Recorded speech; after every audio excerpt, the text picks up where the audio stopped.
Hey everyone, I'm Gliperal, and today I'm going to show you how I set the puzzle Airlocks. Now I think there's two things people mean when they ask, how on earth did you set that puzzle? First, how did you even have the idea for that puzzle? And second, having that idea, how did you possibly make it work? How did you go from idea to puzzle without breaking it and without making it overly trivial? And I think for some people, Airlocks is potentially an example of both. Initially, I wasn't sure whether or not I wanted to make this video, because ultimately the answer to both questions is not that spectacular. But then I thought about all the other brilliant puzzles I've seen, where I've wondered, how on earth did the creator make that puzzle come into being?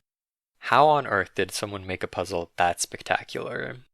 And if indeed it is easy, then I want to see how easy it is, so I can make beautiful puzzles that easily too. So, here we go. There's three ways I come up with ideas. The first one is the way in which I think most people set their puzzles, is throwing constraints into the grid such that they'll interact in interesting ways, and then seeing what logic comes out of that. Or if no logic comes out of it, then tweaking it until you do get some interesting interactions. The second way is almost researching what logic exists within different genres, or combinations of genres.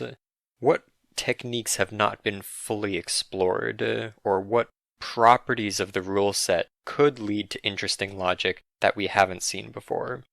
A lot of my good puzzles come out of this sort of line of thinking. And the third way is seeing something cool while you're solving a different puzzle, or while you're watching the Cracking the Cryptic guys solve a puzzle, or while you're setting your own puzzle.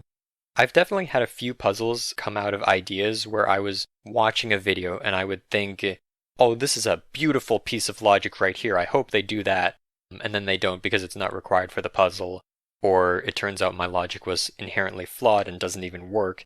But I had the idea, and then that idea led me to create a puzzle around it. And that's more or less the way in which this puzzle came to be. Let me take you back to mid-July. I've just discovered the Cracking the Cryptic YouTube channel, so of course I want to set a Sudoku, and I made this.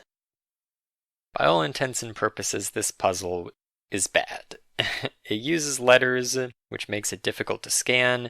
There's not really many software you can play it in, and because it also uses colors, you can't play it on paper. It has a complicated new rule set, which is fine if it's justified by the logic, but in this case I don't think there was enough interesting logic in the puzzle to justify the rule set. The difficulty curve was all over the place, and there were a few deductions in there that were just unfair. And I'm all for complicated and hard deductions, but I feel like they should be at least clearly telegraphed or put at the beginning of the solve, where there's not much information in the grid, and so it's easy to see that you need to spot some clever trick. All of these pencil marks and deductions you've already made aren't going to be distracting you, but there may very well be people who disagree with that. I don't really like that many hard classic Sudoku either. I don't like a puzzle that takes me by the hand off on an adventure and then suddenly just abandons me in the middle of the wilderness. But that's my opinion. I'll let you be the judge of this deduction. So, from here the idea is to count cells on the left side of the grid versus the right side of the grid. And the important thing to notice is that no matter whether this X goes to the left, forcing the orange to the right, or whether the X goes to the right, forcing the orange to the left, between the two of them, they will take 4 cells on the right side and 4 cells on the left side. So if we count up the number of cells on the left side of the grid, just in this box, we'll get 36. We subtract 4 arbitrarily for the X and the orange. That brings us down to 32, which is 2 more than a multiple of 5, meaning we need to have either 2 or 7 cells poking into the left side of the grid from this pentomino and this pentomino.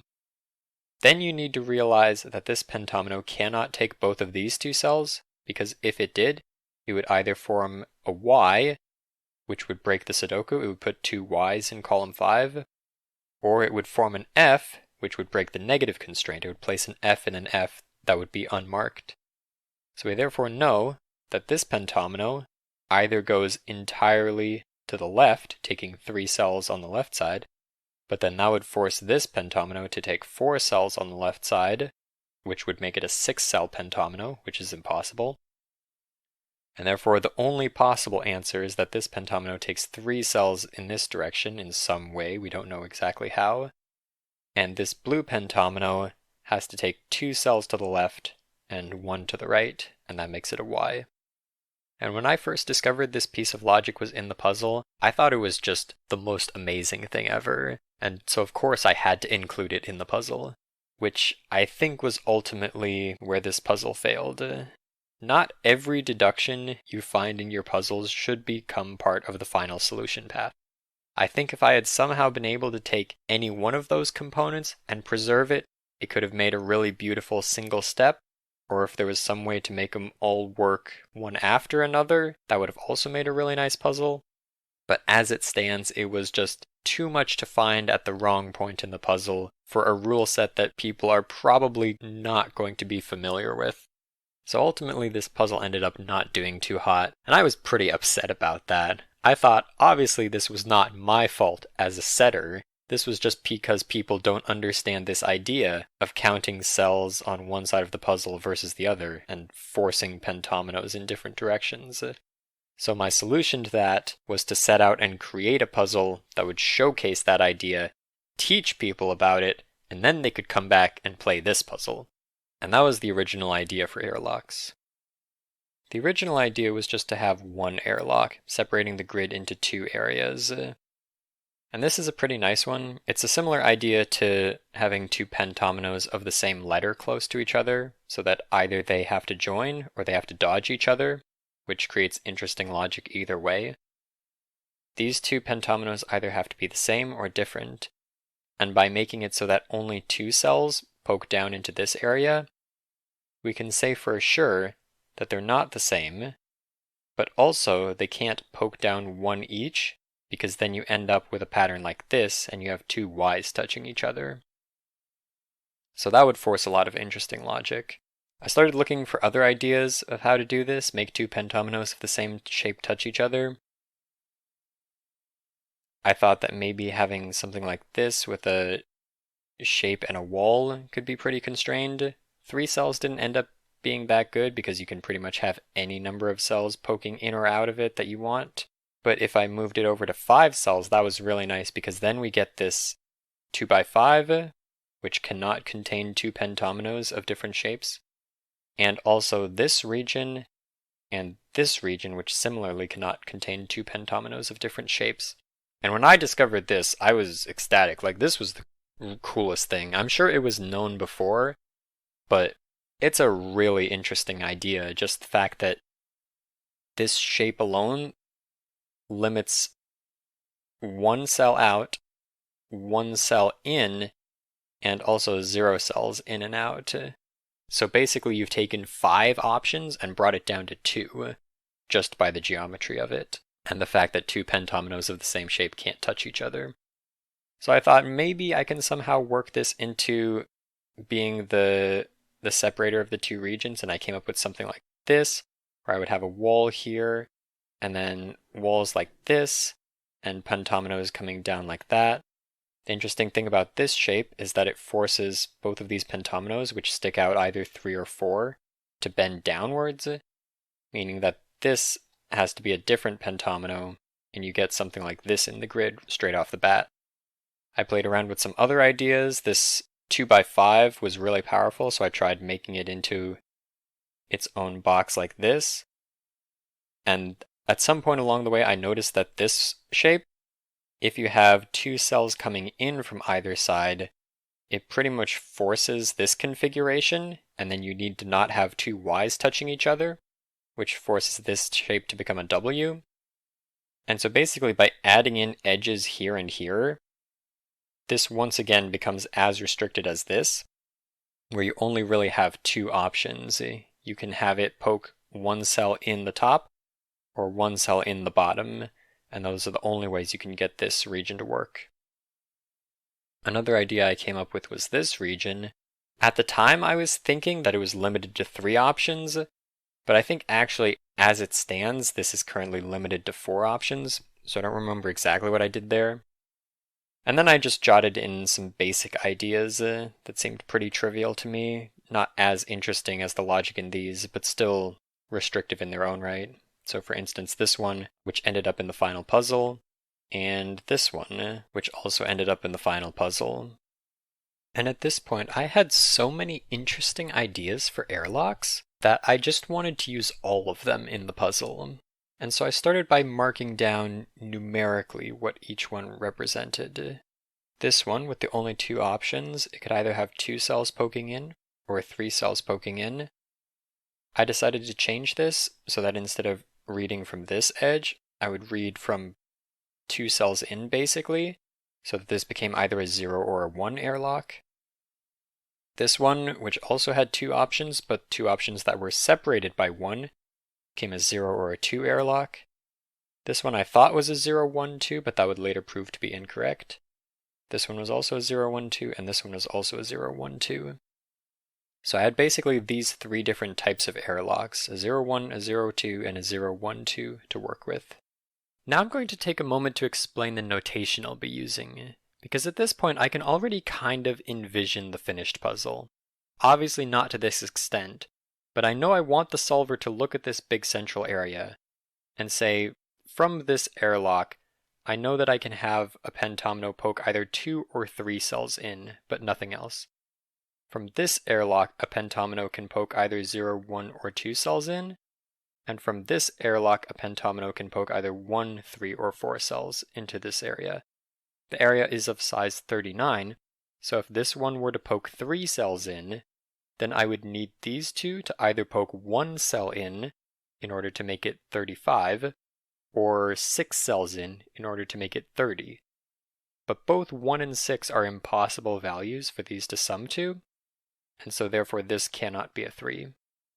But as you can see, just by staring at the values, this deduction is not obvious, and so I decided to change the reference point to make things easier on myself.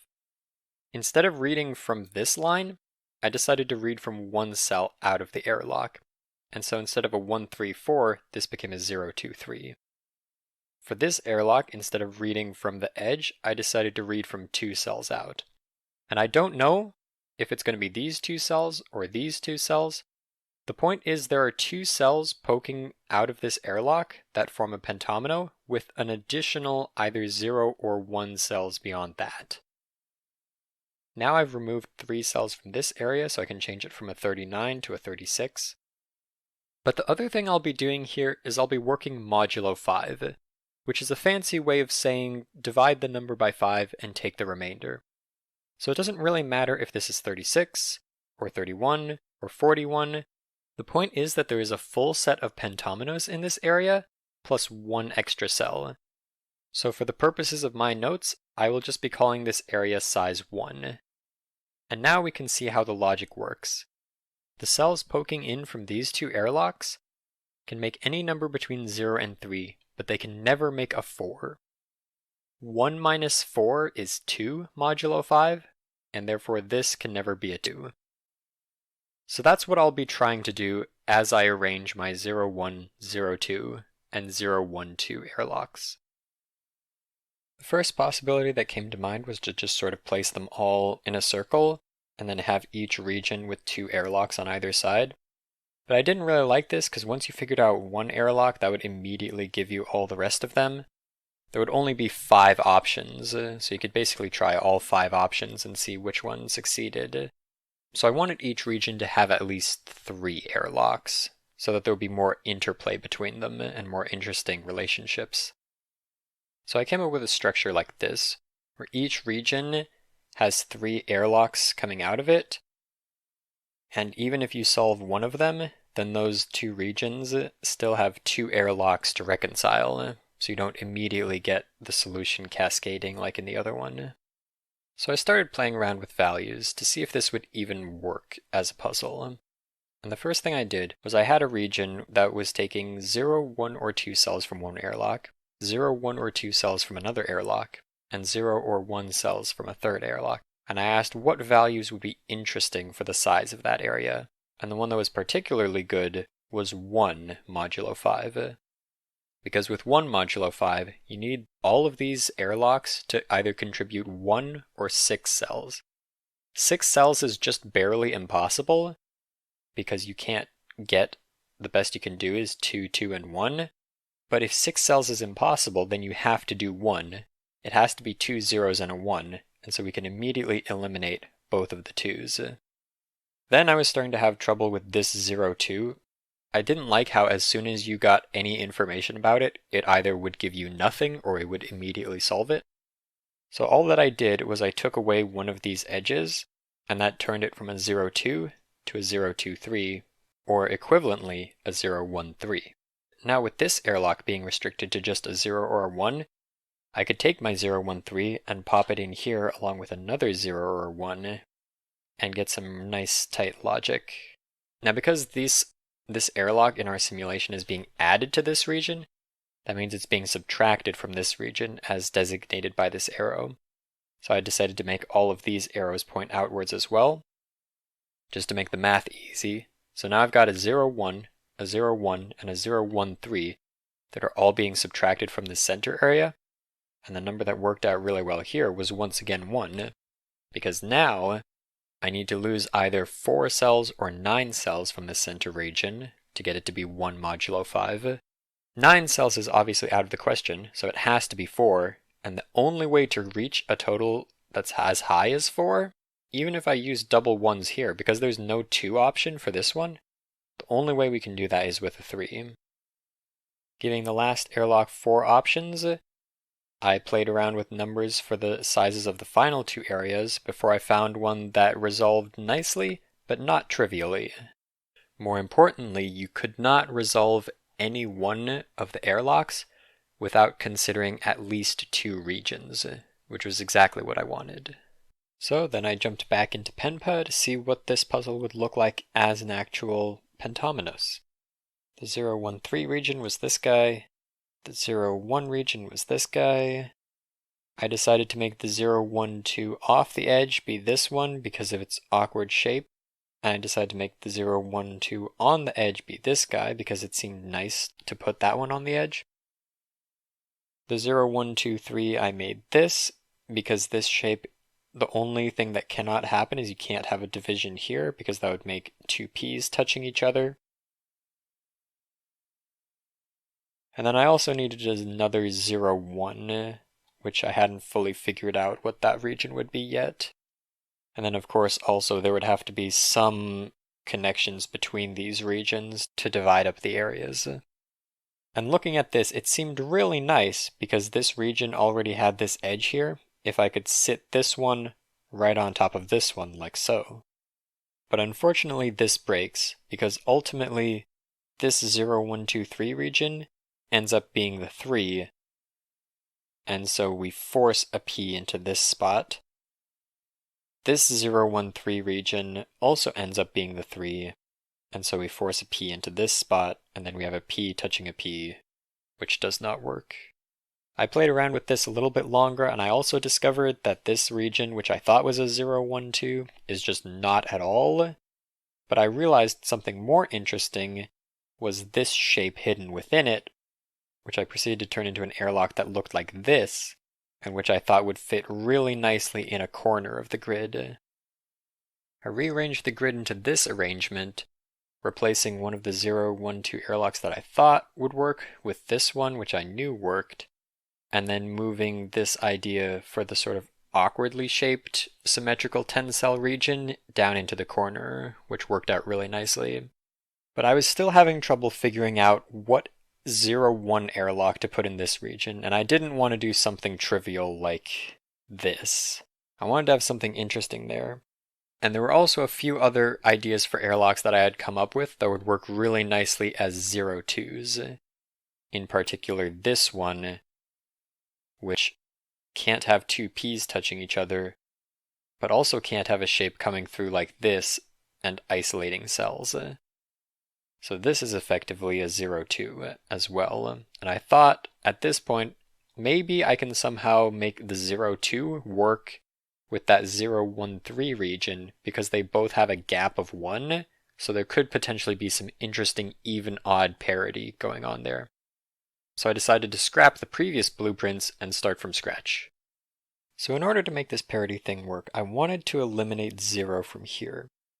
And I did that by making this a 4 and making this a 0, 1 and a 0, 1, 2. Then, this would definitely be an odd number. This would definitely be an even number. And so if I made it an even number of cells coming out of this region, it would force this to be odd, which, if I make this a 0, 1, 2, would therefore force it to be a 1. And in order to leave it so that these two were not entirely resolved by getting this 1, I decided to make it so that there were 4 cells leaving this center area, so making it a 1 modulo 5. I then stuck back in my 0, 1, 2, 3 region, and played around with values for the sizes of the bottom 2 areas until I found numbers that once again resolved everything, but required you to use multiple regions, and no single deduction would break the puzzle. When I started trying to put this into the grid though, I quickly ran into a problem.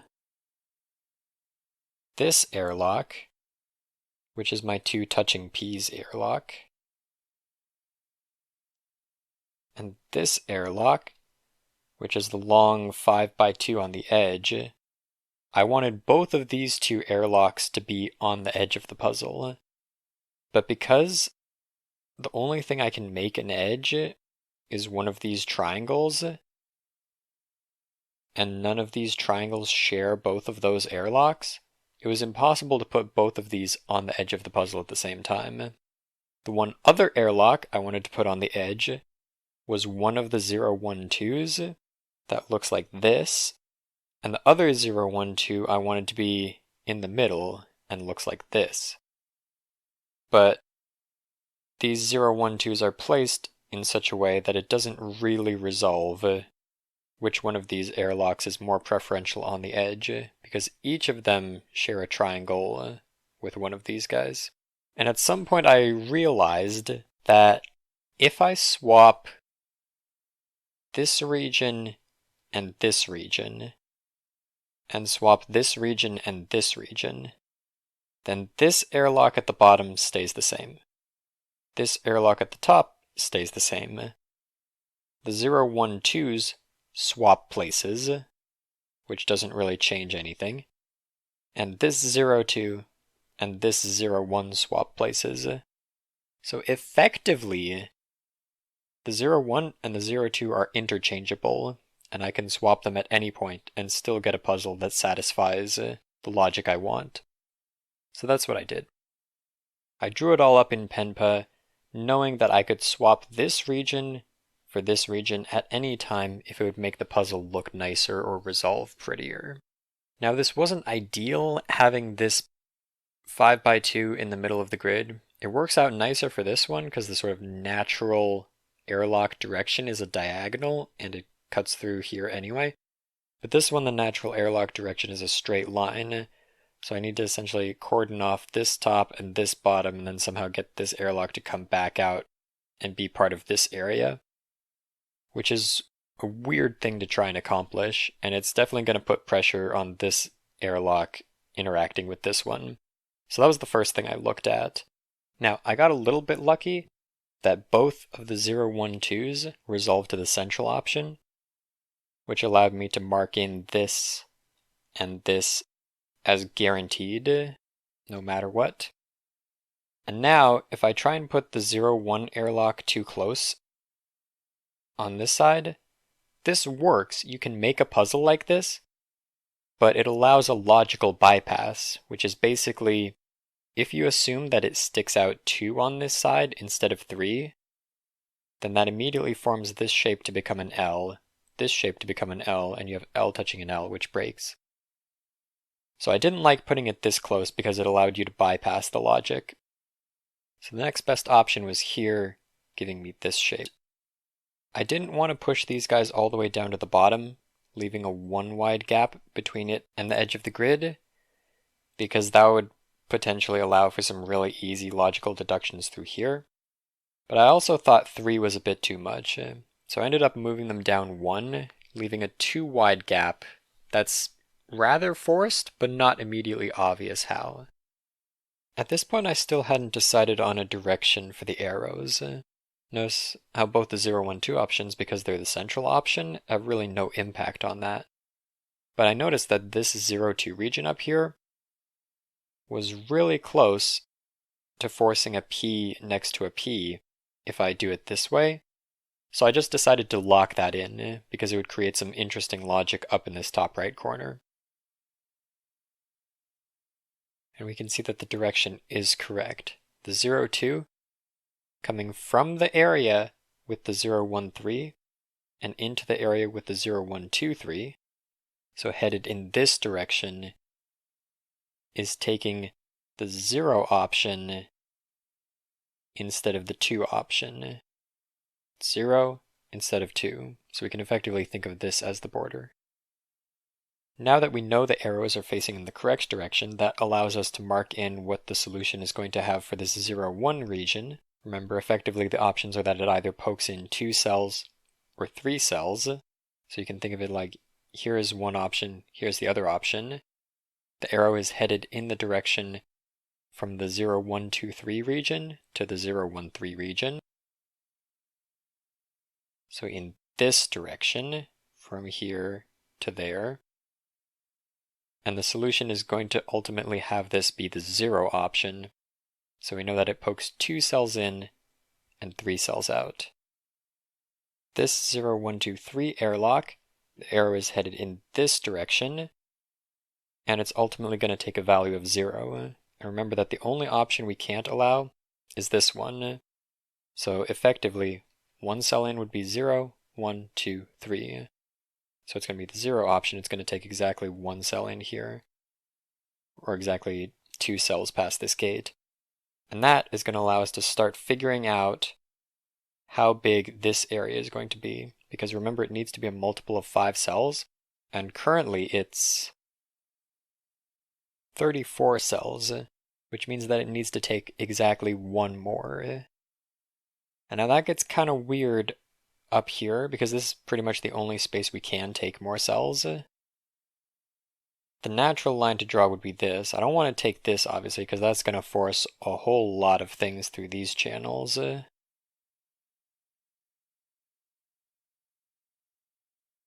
And these two are also kind of awkward.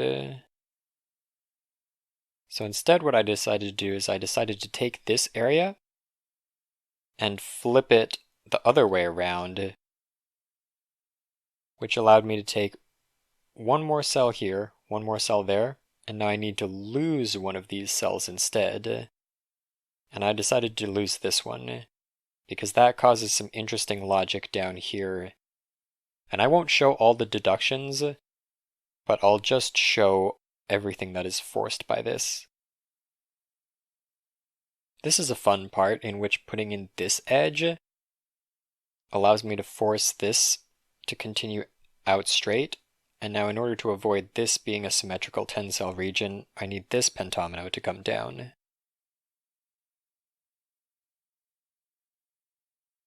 And now we arrive at an interesting section for this lower left. If I were to make this pentomino an L, then I can resolve this area down here in 2 ways. This could become an N, I, and a P. Or it could become a Z, P, and a Y. So I need, in some way, I don't know how yet, but I absolutely need to force this to be a P, so that it forces this to be an N, this to be an L, and this to be a Y. So I'm not going to do anything with this yet, but I'm going to keep it in mind. I need this to be a P. And this is a great opportunity. Now that this shape is forced to be a U, and it's forcing another pentomino to come out here, wouldn't it be lovely to have a border like this? Because now it's forced to come up. It can't form a U touching another U, so it must form an L. And this L and this U are very forcing because this L is just sticking up and isolating this region. So I'm really happy with this coming in here, because by itself this is just a 3 by something area that looks like it could have a whole lot of possibilities to fill with pentominoes. But as soon as I get this U forcing this L, it suddenly becomes much more constrained, which is going to be good for having the break-in be what drives the puzzle. Now, it may not be obvious, but this 013 region still has a lot of options as well. It might be more clear if I wrote it 024 instead of 013, which are effectively the same restriction. I have 2 consecutive digits modulo 5, and then 1 digit that's consecutive to neither of them. But this is effectively the same as the 012 and the 012 in that it's a symmetrical region. So as long as it's the 3 option that's being forced in the end, I can have it be this configuration or this configuration. Both are actually the same idea, even if it's not entirely obvious why. Moreover, I can swap around these ports on either side, and that's ultimately what I decided to do in this puzzle, is I decided to swap them this way and make the single cell come out here. And in order to do that, that means that the edge is going to go here, because we need to eliminate the possibility that this forms a W. It was around this point that I started taking this area seriously, which I'd been ignoring up until this point because I knew it would be a nightmare to disambiguate. And it kind of is. It's nice that I was able to get this border to force this to come down, but the rest of this area still can accommodate multiple pentominoes shapes. So ultimately at this point I bit the bullet and put in this border, which forces this pentomino to come down and connect here. It was also at this point that I was considering how big I want the grid to be. And I knew 15 by 15 I thought was a bit too large. I would have liked to make it 10 by 10, but that was way too small. The puzzle would have been completely trivial at that size. So I had to have at least one of the dimensions be a multiple of 5. I chose 15, and now I'm basically trying to figure out how small I can make it. And I've got more or less 3 options. This size, which is going to squish a lot of stuff at the top here, and I felt like that could easily trivialize some deductions, so I didn't want to do that. This size, which if it works would be ideal because these squished in 2 wide alleyways lead to some fun logic. Or this wide if that wouldn't work. So I tried going with the 2 wide. I moved everything down and I reduced the grid size. Now the one thing I didn't like about this grid size was that it was a nightmare up here. If we count the number of cells in this area, and I'll do just sort of a cheating counting by deleting groups of 5 cells at a time, then we recognize that we have 3 cells left over. So I need to add 2 cells into here somehow. And pretty much the only channel I can do that is through here, which would cause this. It would force this line to come out like this, and oh no, everything's terrible. We've got an N touching an N, which is also a 6-cell region. So this just completely didn't work. I was getting ready to bite the bullet and just make the grid 1 taller on the top, when I realized that I can take this idea with the 2 P's touching each other and just flip it on its head. The logic works exactly the same, but now I can take it and shunt it over into this corner without having issues, and that would give me more space to play with over here. But what I also realized is that if I turn it upside down, I no longer need to have all of these edges. In fact, I can get rid of both of those 2 edges, because the logic with P touching P and not isolating cells applies exactly the same. And that allows me to take this and bring it down here and get the 2 extra cells from down here, forming a Z, which works perfectly. Now this was one of the tougher points in setting this puzzle. I had to figure out what to do with this top area up here. The size of this region is 24, which means I need to gain 1 more cell. And, well, where can I really gain it from? If I gain it from here, that cramps in this area, which doesn't really work. If I take this one, that's forcing this to be an L, and you get some weird stuff going on in this section that I didn't really like. Also, this nook right here.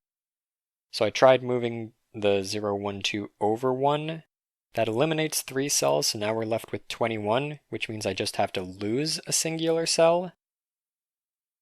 I didn't like this being so forced up here, so I decided to lose this one and make this edge go like that. This edge goes like this. I would have liked to have it been like this, but there wasn't really anything nicer that I could find.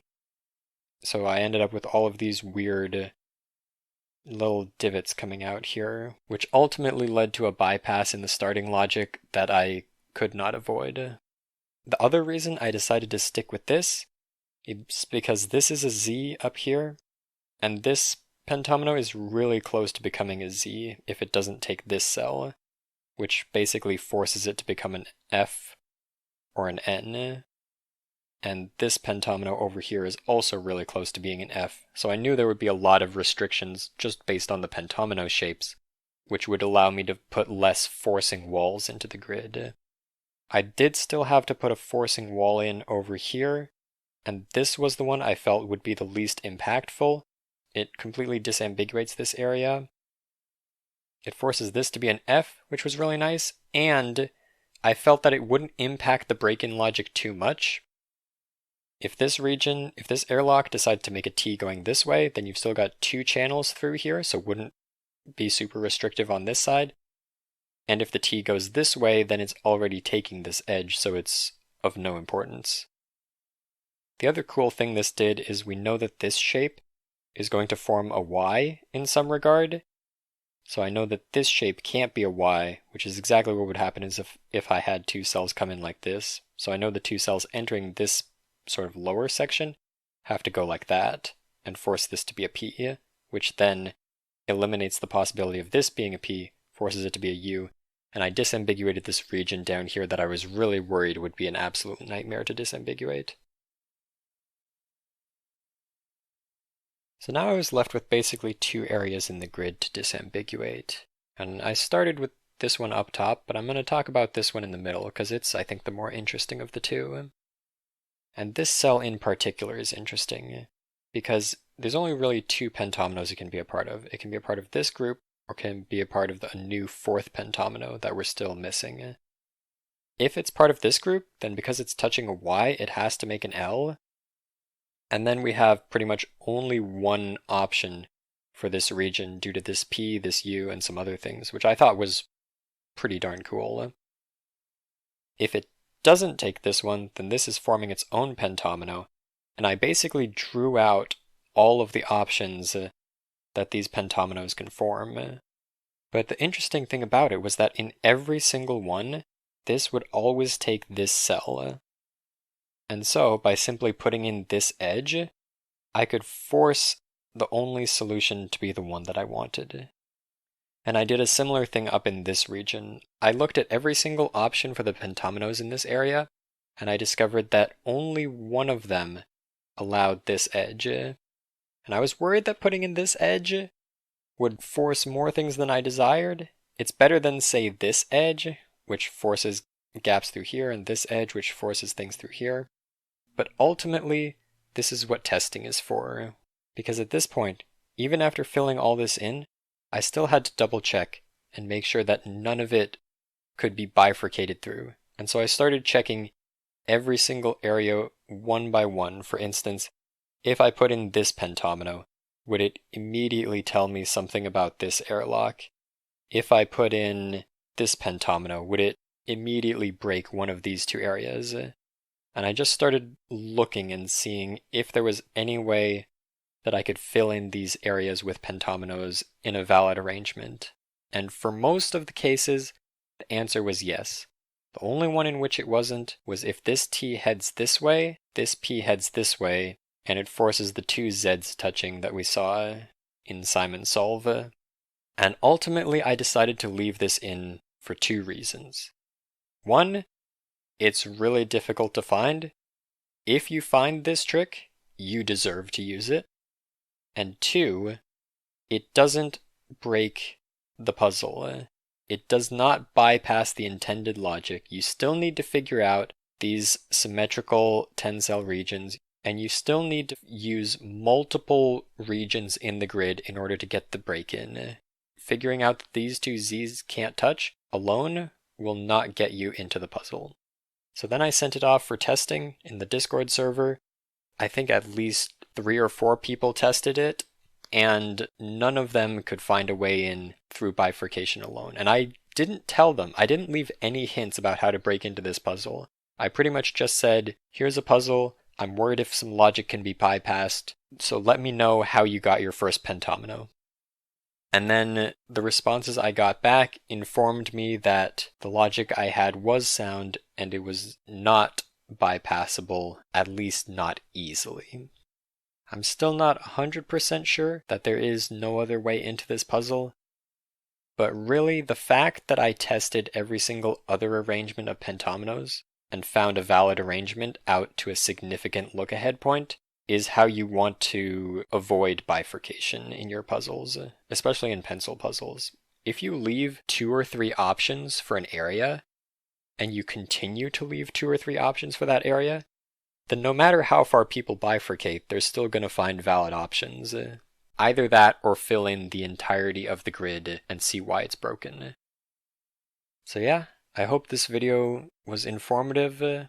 I hope this gives you some inspiration into how you might set your own puzzles. And I hope, if nothing else, it encourages a few of you to try pencil puzzles, because I believe the logic in them can be just as, if not more intricate than in your standard Sudoku puzzles. Thanks for watching, and happy setting!